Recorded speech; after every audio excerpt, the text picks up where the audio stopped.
இப்ப பரபரப்பா போயிட்டு இருக்க விஷயம் வந்து சுப்ரீம் கோர்ட் வந்து சிபிஐக்கு ஆர்டர் பண்ணியிருக்காங்க விஜய் அவர்கள் கரூர் சம்பவத்தை பத்தி. ஸோ அதை பத்தி என்ன நினைக்கிறீங்க? எஸ், லைக் ஃபைனலி எல்லாரும் எதிர்பார்த்த ஒரு விஷயம்னு சொல்லலாம். சுப்ரீம் கோர்ட்ல நடந்த ஒரு விஷயம், அதாவது ஹைகோர்ட் வரைக்கும் நடக்காத ஒரு விஷயம் என்ன அப்படின்னா, பாதிக்கப்பட்டவர்களும் இதுல மனுதாரர்களா உள்ள வந்திருக்காங்க. ஆமா, இந்த விஷயம் ஹைகோர்ட்ல நடக்கல இல்லையா, அவங்களும் இதுல உள்ள வந்திருக்காங்க. இதெல்லாம் சேர்ந்துதான் நேத்தி நமக்கு வந்து ஒரு ஆர்டர் பிறப்பிக்கப்பட்டிருக்கு. அதாவது வெள்ளிக்கிழமை எல்லா தரப்புல இருந்தும் வைக்கப்பட்ட வாதங்களுக்கு ஜட்மெண்ட் ரிசர்வ் பண்ணி எல்லா வாதங்களையும் அங்க வந்து ஜட்ஜஸ் நீங்க ஒரு ஆவணங்களா சப்மிட் பண்ணுங்கன்னு சொல்லி அதன் அடிப்படையில் அதை ஸ்க்ரூட்டனைஸ் பண்ணதுக்கு அப்புறம் நேத்தி வந்த ஜட்மெண்ட் என்ன அப்படின்னா, yes we are forming an SIT, special investigation team.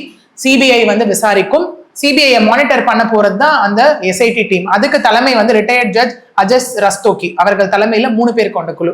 2 IPS அதிகாரிகள் அதுல இருப்பாங்க. அந்த ஐபிஎஸ் அதிகாரிகளும் ஐஜி கேடர் கொண்டவர்களாக இருப்பார்கள். அப்படின்னும் இந்த சிபிஐ விசாரிக்கிறத வந்து மந்த்லி ஒன்ஸ் ஒரு ரிப்போர்ட்டா அகெயின் கொண்டுட்டு போய் அந்த ரிட்டையர்ட் ஜட்ஜ் எஸ்ஐடி கிட்ட சப்மிட் பண்ணணும்னு ஒரு விஷயம் சொல்லப்பட்டிருக்கு.